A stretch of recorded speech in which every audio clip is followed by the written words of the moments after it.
हमारा मुस्लिम समाज जो है अखिलेश के कहने से या मुलायम के कहने से दूसरे लोगों पर जिनको चाहे उस पर भरोसा कर लेते हैं। जैसा कि पीछे बहुजन समाज पार्टी का आपने देखा होगा गठबंधन था तो 10 एमपी बना दिए, जबकि एक भी एमएलए बहुजन समाज पार्टी का उसके समाज ने जीरो पे लाके खड़ी कर दी। आरएलडी को अजीत सिंह के समाज ने बिल्कुल जीरो पे लाके खड़ा कर दिया था और अखिलेश के कहने से जब गठबंधन हुआ और भरोसा करने पे मुस्लिम समाज ने और उसके समाज ने भी मिलकर दोनों ने आरएलडी को जिंदा कर दिया। और जिन लोगों को आप वोट देकर जिताकर भेजते हो वो आपके वोटों से सौदा करके भारतीय जनता पार्टी के साथ जाकर अपने मुफाद के लिए, अपने फायदे के लिए बड़े से बड़ा पद और बड़े से बड़ी अहमियत जिम्मेदारी ले सकते हैं। बीजेपी का डर दिखाकर वो अपनी राजनीतिक रोटियां सेकते हैं। इससे बेहतर तो मेरा ये कहना है कि आप एक बार देखे तो देखो, ये कोई कुंभ का मेला थोड़ा है कि 12 साल में एक बार आता है। आपको पता है कि जाटों का वोट लेने की वजह से भारतीय जनता पार्टी ने भारत रत्न से उनको सम्मानित किया, जबकि वो इसके हकदार थे। मुलायम सिंह यादव ने खुद कहा था कि मदरसों में आतंकवादी पैदा होते हैं, आतंकवादी पनाह लेते हैं। सलाम आदाब, मैं हूं इकराम और आप देख रहे हैं हिंद वॉइस। आज एक अहम मुद्दे पर बात करेंगे। जिस तरह की खबरें सामने आ रही है कि आरएलडी यानी कि जिसके कर्ता धर्ता है फिलहाल जयंत चौधरी,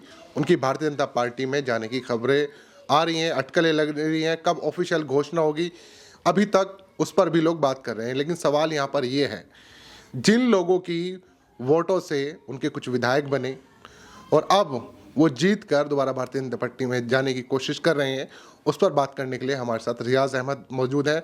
जाने माने मुस्लिम स्कॉलर हैं, अल्पसंख्यक आयोग के चेयरमैन भी रहे हैं पहले, तो अच्छी खासी नॉलेज है पूरी पॉलिटिक्स पर। तो बात करते हैं इनसे। सर बहुत बहुत स्वागत है आपका।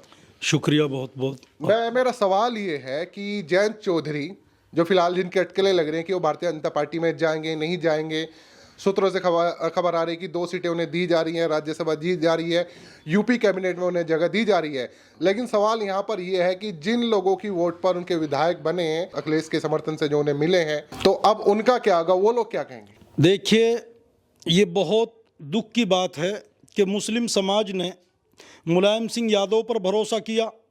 मुलायम सिंह यादव के बाद में उनके बेटे अखिलेश यादव पर भरोसा किया और यहाँ तक कि जो पिछला विधानसभा का चुनाव हुआ था तो मैं समझता हूँ कि 90% उत्तर प्रदेश के मुसलमानों ने अखिलेश पर भरोसा किया और अखिलेश के कहने पर जो उसके हिस्सेदार, जो उसके पार्टनर, जो उसके साझेदारी पार्टियाँ थी, जैसे जयंत चौधरी आरएलडी के लोग थे, तो आरएलडी पे भरोसा किया। तो इसका नतीजा ये हुआ कि जैसे सूत्रों से खबर मिल रही है और जयंत चौधरी का जो रुझान बीजेपी की तरफ को देखा जा रहा है, ये बहुत दुख की बात है कि हमारे भरोसे को, मुस्लिम समाज के भरोसे को उन्होंने तोड़ा है। तो अब क्या कहें, अखिलेश यादव जी इस बारे में क्या कह सकते हैं और क्या कहेंगे? क्या उन्हें ये नहीं है कि मुस्लिम समाज के लोगों से धोखा हुआ? और मैं ये समझता हूँ कि इसमें हमारे मुस्लिम समाज की भी मैं अपनी गलती मानता हूं कि हमारा मुस्लिम समाज जो है अखिलेश के कहने से या मुलायम के कहने से दूसरे लोगों पर जिनको चाहे उस पर भरोसा कर लेते हैं। जैसा कि पीछे बहुजन समाज पार्टी का आपने देखा होगा गठबंधन था तो 10 एमपी बना दिए, जबकि एक भी एमएलए बहुजन समाज पार्टी का उसके समाज ने जीरो पे लाके खड़ी कर दी। ठीक इसी तरीके से आरएलडी को अजीत सिंह के समाज ने बिल्कुल जीरो पे लाके खड़ा कर दिया था और अखिलेश के कहने से जब गठबंधन हुआ और भरोसा करने पे मुस्लिम समाज ने और उसके समाज ने भी मिलकर दोनों ने आरएलडी को जिंदा कर दिया और आज उनकी खबरें आ रही हैं कि वो भारतीय जनता पार्टी में जा रहे हैं। तो मैं अपने मुस्लिम समाज से कहना चाहता हूं कि आपको शर्म नहीं आती? आप जो इस तरीके से कि दाएं बाएं से वोट देते हो और जिन लोगों को आप वोट देकर जिताकर भेजते हो वो आपके वोटों से सौदा करके भारतीय जनता पार्टी के साथ जाकर अपने मुफाद के लिए, अपने फ़ायदे के लिए बड़े से बड़ा पद और बड़े से बड़ी अहमियत जिम्मेदारी ले सकते हैं। तो मैं कहना चाहता हूं मुस्लिम समाज से, क्यों आप लोग दूसरों के कहने से इधर उधर से वोट देते हो? अरे इससे बेहतर तो ये है कि सीधे सीधे डायरेक्ट ही बीजेपी को वोट दे दें, ताकि आपका वोट सीधा सीधा जब बीजेपी को जाएगा तो उन लोगों को लगेगा कि मुस्लिम समाज भी हमारी पार्टी को लाइक करता है और मुस्लिम समाज भी भारतीय जनता पार्टी को वोट देता है। जब आप डायरेक्ट वोट उसको दोगे तो आपके समाज को भी फायदा होगा। भाई सीधी सी बात है, ये सत्ता का मामला है।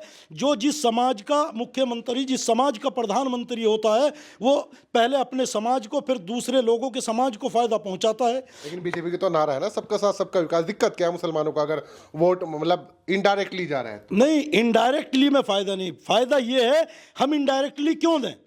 अरे जब सरकार चल रही है, सरकार ने कभी किसी का कोई नुकसान ऐसा नहीं किया।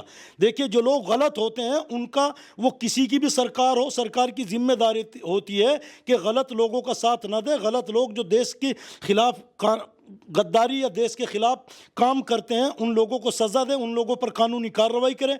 अब मैं आपको बता दूं, बीजेपी की गवर्नमेंट ने, हालांकि मैं बीजेपी का कोई समर्थन भी नहीं हूं, ना ही मैं बीजेपी को ज्वाइन कर रखी, ना मैं बीजेपी का कोई प्रवक्ता हूं, मैंने सुना है कि अखिलेश की सरकार में मुसलमानों के मकान 805 बनाए गए थे, लेकिन योगी की उत्तर प्रदेश सरकार के अंदर 5-7 लाख से ज़्यादा मुसलमानों के मकान बनाए गए।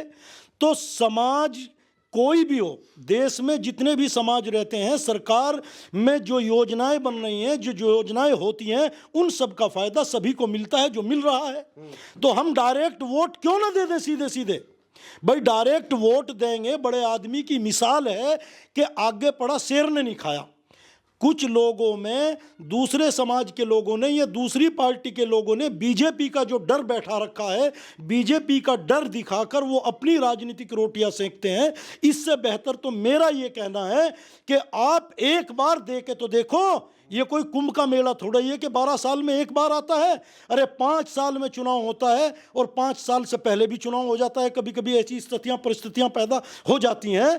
तो कम से कम सारे मुस्लिम समाज एक बार बीजेपी को वोट दे के देख लो। अरे भाई, अगर उन्होंने आपके समाज को फायदा ना करा, आपके समाज के वादों पर खरे ना उतरे, हट जाइए, कोई आपको रोक थोड़ा ही रहा है। तो बहुत सारे ऐसे लोग हैं जो कहते हैं मुसलमानों की वोट की जरूरत ही नहीं है हमें। नहीं, देखिए, इस तरह नहीं है। ऐसे तो बहुत से लोग हैं। ऐसे तो बहुजन समाज पार्टी के काशीराम ने भी कहा था कि हमें मुस्लिम समाज के वोट की ज़रूरत नहीं है, मेरे पास वो कटिंग है अखबार की। ये तो उन्होंने भी कहा था। और ये तो मायावती ने हरिद्वार की एक रैली में कहा था, समझ गए। उनका नारा भी था एक तिलक तराजू तलवार और जूते मारो 4। उन्होंने भी कहा मुस्लिम समाज की ज़रूरत नहीं है।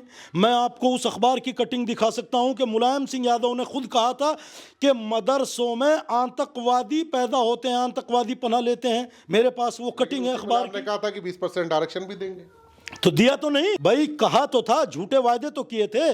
देखिए, मैं ये कहना चाहता हूं कि अभी आपने देखा होगा कि 8-10 MLA RLD के बने।